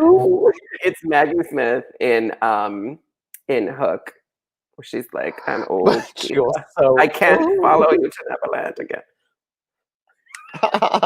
Someone asked, how did you guys meet or become friends? Okay, Adam, let's trade our first memories of one another. The gist of it is that we know each other from Twitter. It's like, Twitter, yeah. But yeah, and I feel like the meet, like I feel like become friends is the more important part than the like how we met. Because like we probably just like because I feel like when I met you, you hadn't announced Reverie yet, but it had sold. You just hadn't announced it yet. Yeah. And I was first aware of you, I think, because of that like cartoony thing you had with Sal. Because I'd seen that like everybody else. You're part of that era. That era, yeah, definitely your 1989 era. I see. And yeah, it was that whole like that thing. Oh, that's right. Because then like pretty much right away you would announce that. And that was around the same time that I was announcing that I got agented with Eric. And then we were kind of like goofing on. I think the first time we were like, okay, each of us were like, okay, she can hang, was we were talking to Cupcake Andy and like doing a bunch of shit posts. So there was God, what was the shit post? So I'm gonna do it. Was the speaking of Aaron Brockovich again? I'm very obsessed with that. Yes, I remember that. Yeah, so I did a shit post of Ryan. It was just like a picture of you. Yeah, we're gonna put it up on the put it in the show notes. Put it in the show notes. Yeah, exactly. So yeah, that was that. I mean, it was one of those things where like I just kept like making shit posts of people, and it literally said it was a fake cover for like I don't even know what it was, but it was me like showing my ass going on the internet, and the title, the slogan of Aaron Brockovich's like movie is. Do you remember what it is? So it was the exact literal Aaron Brockovich poster, but I like shit posted over it saying like Ryan LaSala is Aaron Brockovich, and then like that picture of you like going. Like you're twisting and you're like showing ass, but you're also like you're doing that like hot guy thing where it's just like I'm making a gross face. Ooh, I can afford to. Yeah. Thank you. Well, that's my Ryan impression. So you agree? I'm hot. So you agree? Yes. So you think I'm hot? So you agree? I said the hot guy thing. I would say, please just give say it. This whole video is to get you dates. But this is just like darkening the edges. It's not like curling it. This is my last piece, by the way. So and then it said, so the tagline was she brought a town to its feet and a company to its knees.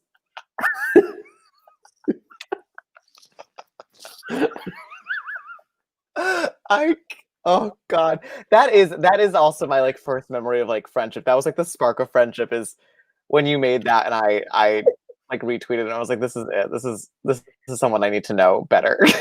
Definitely, that's definitely it. So Ryan is one of us will post the shit post I did of Ryan as Aaron Brockovich in the post. It's like literally the most like imagine every like Insta gay who like is like Ooh, I'm making a tongue out the mouth face. Ooh. It's so real. I feel look, I have a personality. You do. You're not putting it on like the rest. I'm not just tits and ass. I'm not just my Barra ditties and everything else. Yeah. There we go. Oh my god, hi. Neck with the book lock. I know. Hi. How the whole gag how did the whole gag with Ryan posting out of context pull quotes even start? I feel like I left Twitter and then it was happening.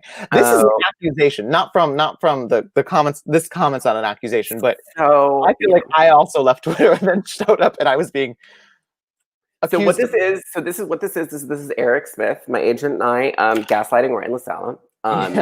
Saying that like you've been doing this the whole time. Like, so really the whole thing, it really started with like Ryan and I have this like frenemies vibe thing online. And then the idea was that I was getting such rave reviews for Surrender Your Sons that he was so jealous that he was making these out of context polls. So we were making these things and like tagging him to be like, oh, it's okay. We did the like shitty out of context like pull quote, so Ryan didn't have to. So right, you didn't basically beating me to the punch of doing this. But we had talked about like sometimes you get like reviews and they're like, there's like a bunch of like really nice stuff, but it'll have like one twist of the knife in it too. And like I actually did this with my Reverie Kirkus review, and then I was told not to post it by my publicist. So that's so fun because I like redacted it, except for like I basically blacked. It was actually a really nice review, but I thought it'd be fun. Like in my head, like this is like back in debut year where you think like anything is like a bid for attention. I was like, oh, wouldn't it be funny if I like blacked out the entire thing except for like this book is Reverie and nice. Like it was like that was all that showed, and I thought that was like a funny thing in the world. And I sent it to my like publicist, and they were like Ryan, this is crazy. Like, don't do this. It sends the wrong message about like So I didn't post it. So here's the thing with me. You did this though. I just do it. I don't ask permission. I just do it. I ask for forgiveness. That's why I love you. I couldn't believe that you did that. Yeah. Well, I did it. And then, so you have said this, and then Lev Rosen has also said this, was like, I wanted to do this out of context thing. And like my publicist said no, and I was like, what are you doing asking your publicist? Just do it, darling. Just be like a chaos gay baby if they get mad at you, and just be like, oh, it's just like part of my thing. Like, so we'll see. Like my next book, like Kirkus won't even review it. Yeah, they're gonna say this book is bad. You're gonna have to shorten to this book is. This book. Okay. So this is my flowers so far. I'm gluing things to my base. You'll see having a base has been helpful for me. Adam, you can just use. I really wish you had just like freaking said there was going to be a base. I did. Part of it. You can look. You can use. I don't know. I'm looking around as if I have something to give you. Look, you could use this, the bottom, that little thing that you had. Yeah. So what I'm doing is I'm doing this. So that's my base. Don't do that as your base. Use the other thing because you can't glue something into a hole. That's a chance. Can't you? Okay, so I'm doing this bit. Yeah, and make it look a little nice. Clean up those edges. Make it nice. Oh my gosh. Okay, yeah, exactly. Okay, so RC is correct. He and I have the same motto with chaos tweeting. Just do it. Look, that's why RC is one of my favorite tweeters. Says he and I just do it, and consequences maybe. Have you ever gotten this is good for the queer authors following along, or just really authors in general that are looking to publish? Have you ever actually gotten like feedback from your team to like tone it down a little bit? Like, has that ever happened to you? No, I have not. Let me take this opportunity. No, I mean, like, listen, like, I don't know. My team loves me. I'm sorry your team doesn't love you. They love me. They just have my best interests in mind. I mean, that's the thing. Like, listen, I don't know. Like, we haven't really had a conversation about it. We're just too busy racking up the wins. No. When you're so busy counting money. We're just so women, darling. It's not my own lived Who can experience. keep track of the move? Ooh.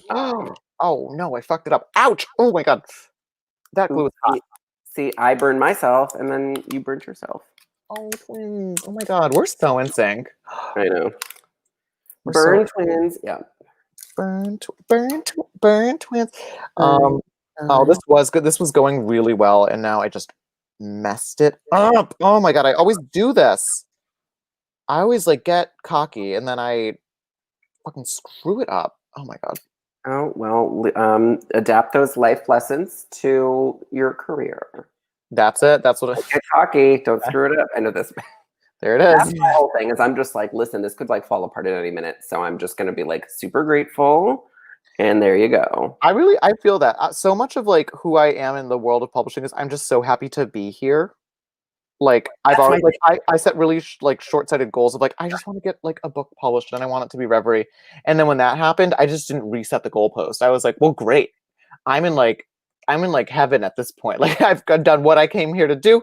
No one can ask me for further. Yeah. Like that's what it feels like. I feel like it's a lot of see, I don't need this anymore. I'm blowing out blow out your candle. Blow out the candle. Yeah, it's something where it's leaving a lot of ghostly tendrils of smoke. Tendrils of smoke in the thing. So it's really yeah, that's the thing. Like it's just like, listen, that's why I don't get like too mad about like, you know, like I always say like Surrender Your Sons was rejected like 110 times. Like most of those were legit rejects. So it's one of those things where like it's a very like I feel very lucky that I got to tell this weird, dark, like queer trauma story that has like thrills and chills and jokes in it. And just was the story I wanted to tell. And I feel really grateful that I ended up probably at this small publisher that was really just like believed in me, saw what I wanted to do, saw what I was doing, and then just kind of like a little bit just like help support during the editing process. They really just helped like refine and clarify if things were like too confusing or opaque or maybe didn't connect the way I thought it was going to be. Yeah. But other than that, like they really just kind of let me have my voice, and I feel really glad for that. And you know, it's you know, maybe that wouldn't have been the case at a bigger publisher. So I feel like this was just the right house, the right team, the right everything, and that's just that on that. Yeah, I totally feel that way too. Like I feel like I totally got like rejected out the wazoo, but it led me in like a weird like ping pong sort of way to a really good situation. And similarly, like I had support and I needed like that specific team in order to bring the book to fruition. And I'm ultimately, and this is where like not you and I, but like you and me and maybe like the rest of Twitter differ, where like I'm like I love my writing. I'm like I did a great job.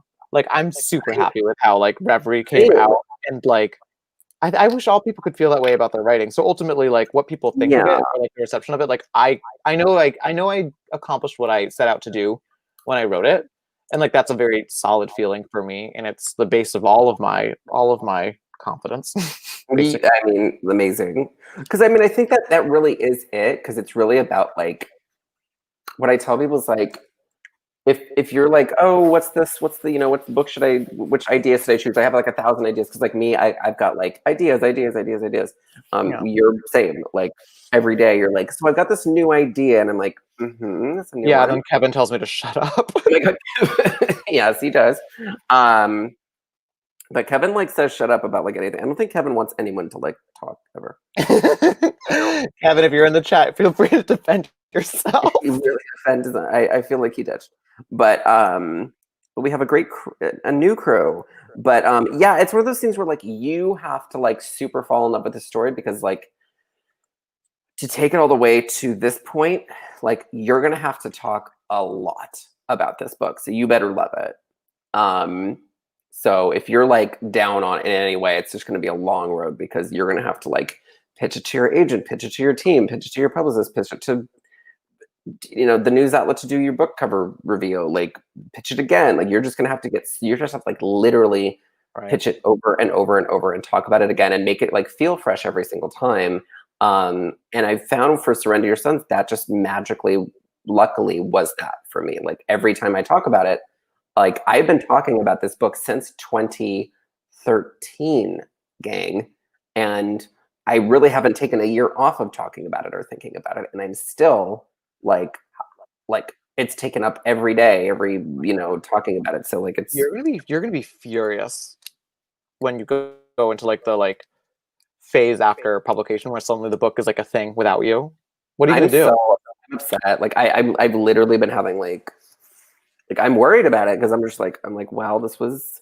You're gonna go into a slump. All people do. All debuts sort of, because it's like you go in basically. And I was telling you this before, like all debuts after like the actual act of debuting, like there's this slump that kind of comes from like so much anticipation. And I think people attribute it to like, oh, so much emotional energy is put towards like publishing. It's true.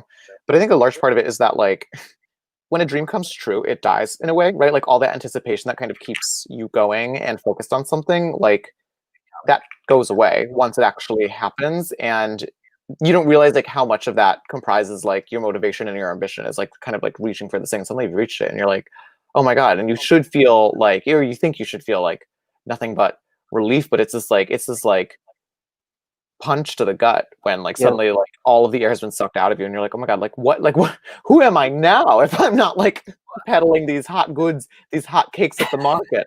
Like right. I mean, that's very disorienting. It already is disorienting because like my superpower is I just like see the future all the time. And I'm just like, I just know this is going to happen to me. Like, I just know, like, so I've already sort of like am experiencing it now ahead of time. So hopefully that's going to work out for me. Like I've worried once about it, so I don't have to worry twice. But we'll see. We'll see what my brain has in store for me.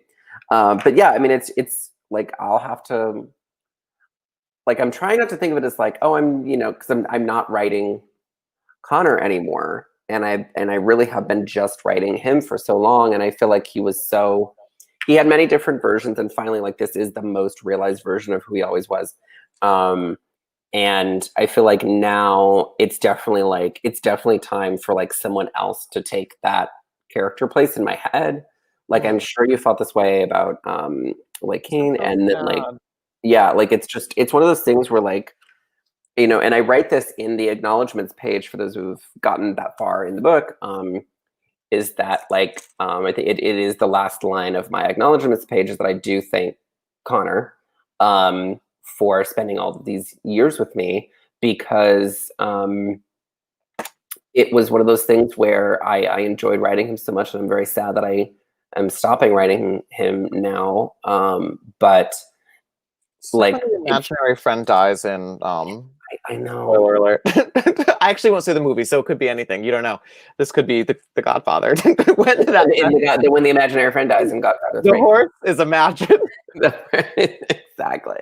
Yeah, it's one of these things where like, so I kind of just say like, well, I have to say goodbye to you, but you're gonna get to meet all of these great new people now, and he's gonna live on in like whoever reads it now. So I feel like that's something where, and luckily people have been really responding really well to Connor, because he's not a cinnamon soft boy guy, but like it's RC is not at the acknowledgments page yet. So RC blogger. Yeah. Well, yeah. Oh, sorry, acknowledgments page. But yes, it's one of these things where like he will get to be kind of everyone's little best friends now. Yeah, David's gonna have something to say about this, because David is also, I've been mocking him for his slow reading, because like RC just like whipped right past him. But David has been savoring each chapter. But anyway, so like it's one of these things where like a new person has to you're gonna love Connor. I just love him so much. Like, I mean, again, like I'll admit that it might be an issue here or there with the book, but I will not agree that there is anything wrong with Connor. So he's not a soft boy, but he is so beloved in that he's sweet but also rotted. I love the good juvenile embitterment. Yes. Yes.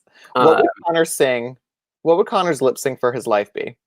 If like not that no spoilers, but if he had to lip sync for his life in order to get off the island. Oh my god, if he had to lip sync for his life. Let's see. So I'm going back to Casey Musgraves again, probably. It would be High Horse. Yeah, probably. Yeah, it would be High Horse. But like there's like a disco mix of High Horse, probably that. It's always good to lip sync to New Attitude by Patti LaBelle. Okay, I see. He's got kind of a little bit of that, because we all love Patti, but is he like a flips queen? Is he like a that's the thing. He's a comedy queen, so he's probably not gonna do like the body. Like if Marcos was gonna like do it, he would probably do like a stand-in belt. Like he would probably do like one of those like real he's gonna Latrice Royale. He's gonna Latrice Royale. He's gonna sit there, but you're gonna feel every emotion. You're gonna Chi Dubane doing "And I Am Telling You," the most powerful lip sync. I'm telling you, like I was on my walk today, and I had this, and it just popped into my head of Chi Chi doing Patti LaBelle in All Stars. And I got so sad remembering that Chi Chi's gone. Like I know. I was like, like just Chi Chi was one of my faves. Definitely more so on season 8, but like a star and all of Chi Chi stuff like that. I think Connor would probably have lip syncs a little closer to. He would do like a lot of like Alaska Katya stuff. Like I feel like he would do like that really. I know I just said no body stuff, but like we'd do like a lot of like goofy bastard stuff. Like I see. Okay. Yeah. He wouldn't do the like he would do like fake funny, like he wouldn't do the like the indicating that they do, like something like where it's like, ooh, when they mention time, they do this, or like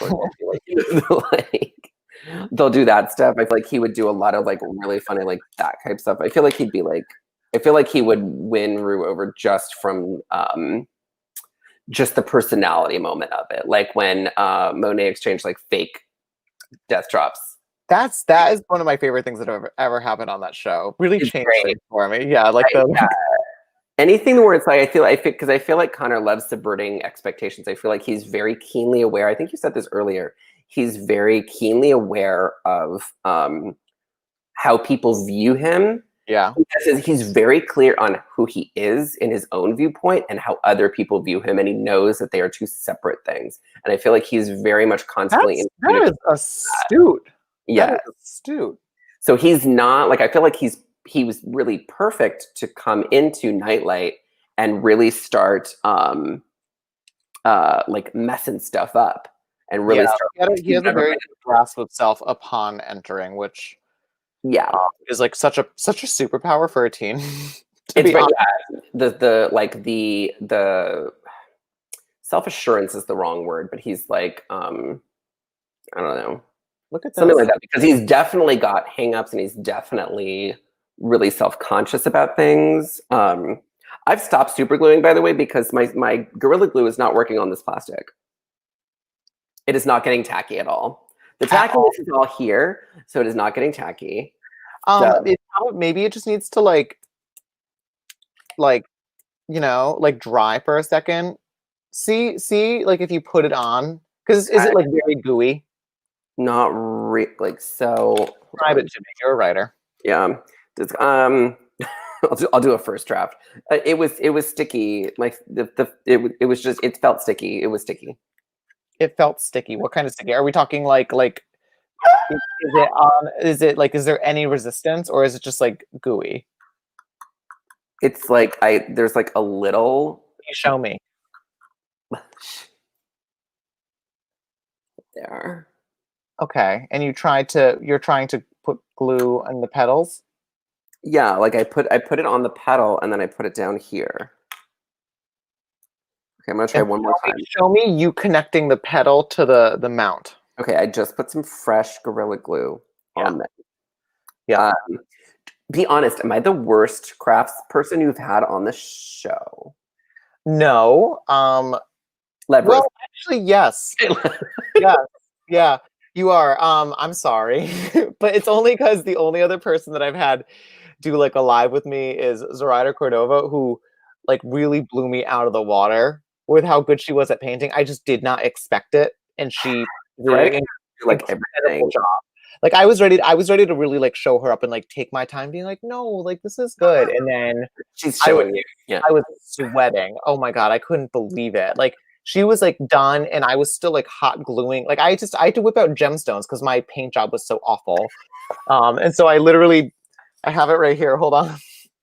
This is the skull that I made. So we painted some skulls and this is mine. And I was going for like a night sky, like a sort of like a, you know, vibe. Oh, yeah. Yeah, so it came out okay, but when I tell you, like until today, I was the worst crafter that had appeared on my channel. It's amazing. I love that you got shown. No, you're doing great. You're doing great. You can't. There's no bad crafting. Science is telling you, Adam, Gorilla Glue doesn't work on PP. Oh my God. What is PP? What's PP? What's like? Because I'm giggling about what is PP. Please keep it. This is for teens. Okay. Ocean bottles are made with PP. Something I don't know what you're drinking, but not mine. Get that PP out of my face. Ooh, okay, so RC's saying something very nice about my book. Something that I like a lot about Connor is that because of his trauma, he has these surface level selfish tendencies, but looking at his actions with others shows he really cares about people. It's very Veronica Marzi, and I like that. Thank you so much. Yeah, it's one of those things where I think he's like a lot of like queer people, but like, looking at myself, where a lot of the like outward saltiness or like seemingly doing something just for themselves or saying something that's like a little grand or maybe diluted, that would be like, it really is all in service of like creating the sense that like that you're not bothered by things because he is so traumatized and he really does need people to see that he is not yeah, see. Okay, Anna's writing something. So like he really does need to see that he needs people to see that he is not bothered by any of this. And I think definitely today, check my Twitter feed today, it very much is something that is on me where I am like it's something where like I need people to see like I'm not bothered by this. I'm gonna show you up. And I'm not bothered by Nightlight. I'm not bothered by my mom. I'm not bothered by this reverend. I'm not bothered by this camp or by nothing. And I'm going to get out of here. And then you're going to jail. And that's that. And that's something where, and obviously it's at first seems like he's just going to escape just for him.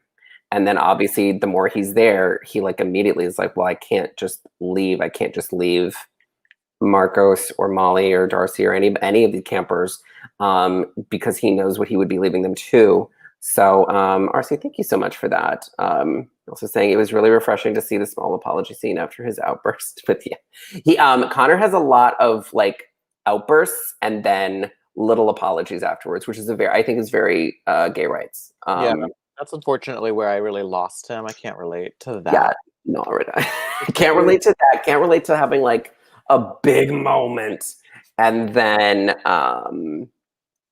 having to just be like, hey, I just came here to walk that back a little bit. Did you think I was serious? I was totally kidding. She did see small apology after that was this is great. Not Redacted is also sending me. Not Redact. Anna, thank you for providing us with education in like thermoplastics. I know, polypropylene. That's what they call it. There she goes. There she goes again with that polypropylene.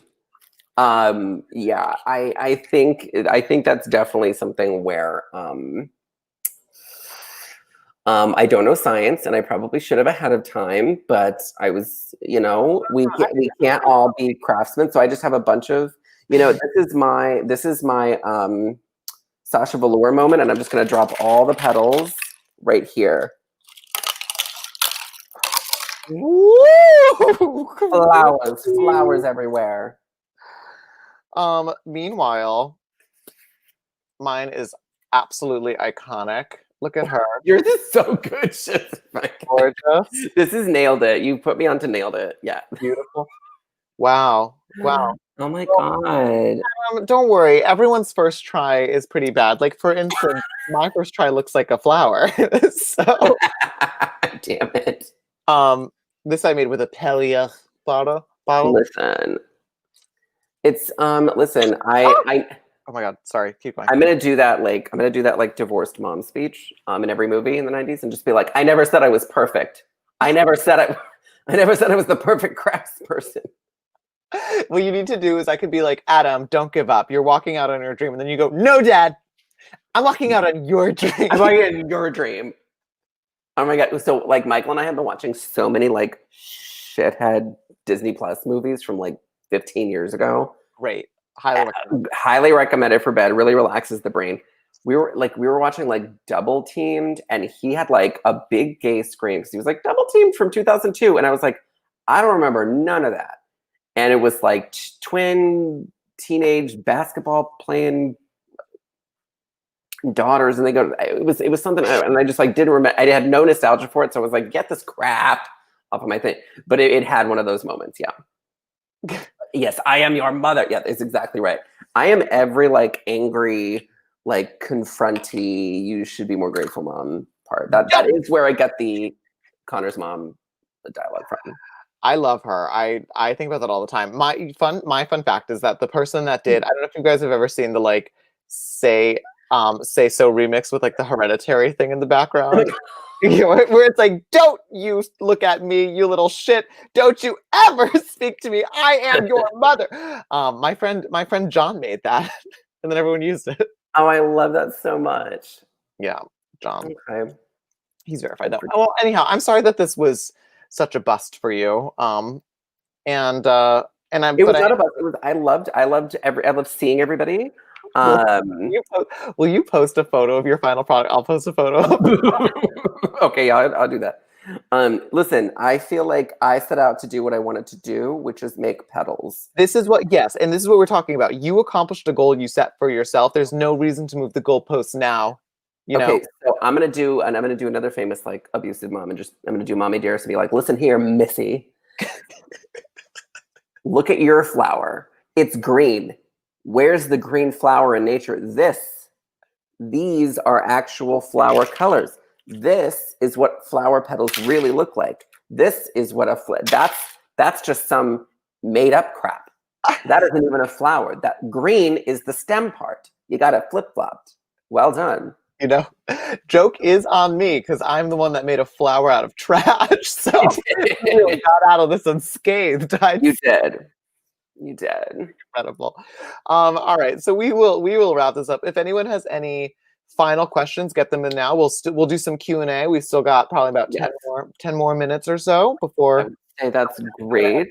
But while you guys are thinking of questions, if you're thinking of questions at all, Adam, talk to us a little bit about your upcoming events and where we can see you, where we can find you, where we can get signed copies. I want to hear, give me all of the promo. I want to know what's coming up. All right, so I have a virtual tour coming in. You can see all of these. If you don't want to get like a pen and paper right now and shit, like go to adamsassbooks.com/events and everything's listed.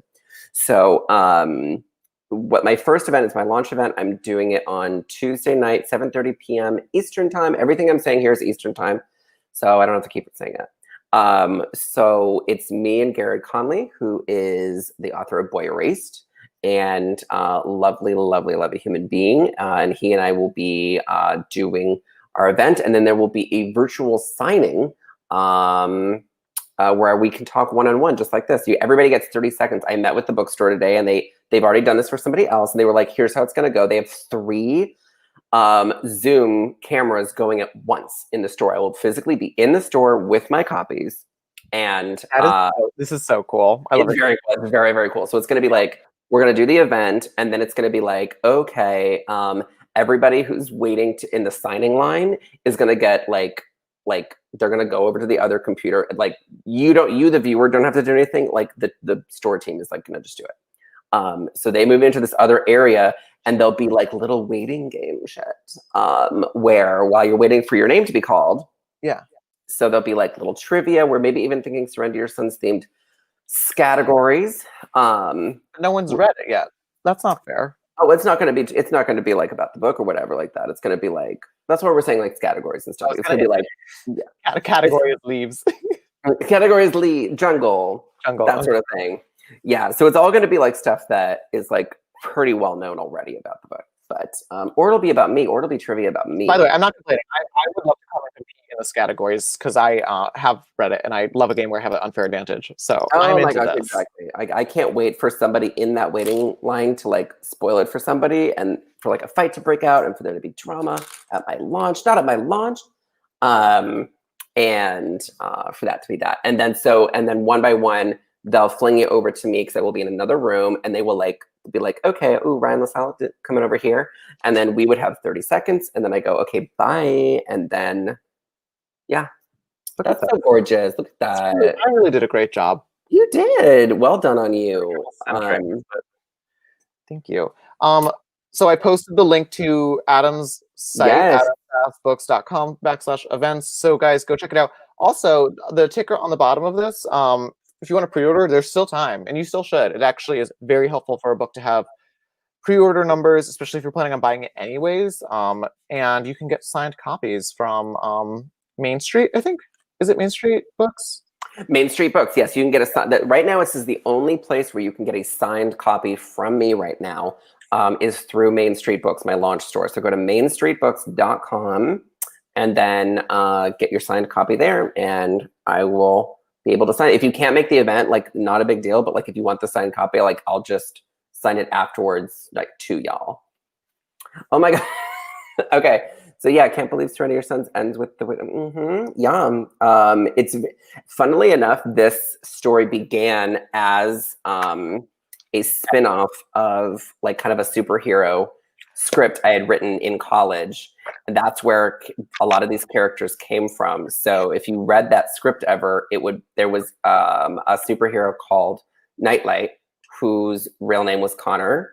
And there was villains in it named Miss Manners and Karaoke Bill. And that's where a lot of those names came from. And so Surrender Your Sons originated from me wanting to do an origin story of that superhero, and that he survived this like crazy camp and like emerged victorious and took on Nightlight as this like moniker, this like hero moniker. That eventually went away. There's obviously no like superhero business in that, but the names remained. So yes. Did I make up that were you the one telling me that there was like lightning powers? Yes. So that is going to be in our event. So we recorded something for Slayer Fest that's coming out on the 24th. So here's what's happening. So everybody just got a tease right now. Yes, Connor and the Reverend in the original book had lightning powers. Not just lightning powers, but like telepathy. So they were like Jean Grey and Storm together, and like da-da-da. And it was a whole thing. You will hear all about it. You will hear more about it in our video that's happening on the 24th on Slayer Fest YouTube channel. We already recorded it. Yeah. So we'll do that. Something I'm doing probably for folks, like once the book has been out for a while, like probably around like a little like Christmas surprise or something like that, is I'm going to basically draft up like a one-pager outline for the original very first version of this. Because it was always Connor versus the Reverend on the island. That was a conversion camp. And he organizes the other teams to escape. That was always the story, except sometimes it involved lightning powers. And everybody is going to get to read a 1 to 2 page synopsis of how that story unfolded. Like, and again, this is one of those things where like, this is why agents reject you, children, because this could have been the book you got. So I wish we had. I would do anything for the lightning. The lightning powers version. Listen, it was all metaphors. It was great because it was because the Reverend had this like lightning power that Connor has, but his was like he was put into this like machine that like repressed it. And it was like this energy was like all trapped inside him, kind of like that in Fantastic Beasts 1, where there was like whatever that stupid thing was in that, like, anyway, you're not like the like gobbledygook that he had. Some gobbledygook tonight. Like he was just like they had denied the magic and and yeah, she keeps writing metaphors for like this sort of stuff that she like doesn't believe in, so it's very confusing. Anywho, so like it was one of those things where like all this energy was like bottled up inside the Reverend, but it was like this tremendous, all this lightning power hadn't been let free in like decades, and he wanted a lot of this power back, because so it was a lot more about the Reverend being insanely jealous of Connor and all of this like freedom he had. It was very like intergenerational gay jealousy. And he was basically like, I'm going to bring Connor to this island so that I can basically use him to free the power that's inside me. And it was very dramatic. It was very cute, A for effort. But I thought it was like super fun. Maybe y'all will know, but like November, December, probably I will release that once the book has been out for a bit. Have to. That is so. I have to. It literally it's the wildest, like, because this book does not have any supernatural goings on. No. But it was like, because it began as like a superhero like origin story. It was like an X-Men origins thing. It's incredible to see like the journey that a book goes that started there or was there at one point and ended up where it was, like having that's why like this is the first book I ever wrote, but like I wrote that one. Oh my god, yeah, I did have relevance here, so yeah, it did. Yeah, I feel that. Same thing with Reverie. Like Reverie is also the first book I ever wrote, but it's gone through so much stuff that like it changes, like it's different. Yeah, it's super different. I actually found one of the first drafts of Reverie recently, and I haven't actually been able to open it because I'm just so scared of what's going to be in there, and I'm scared it's going to mess with my mind. But that shouldn't stop you from excavating this for my benefit, because I do want a teaser. I feel like people deserve this. I feel like because I do like mention it. I wink to it a little bit in the acknowledgments. Sorry, I'm talking about the acknowledgments a lot.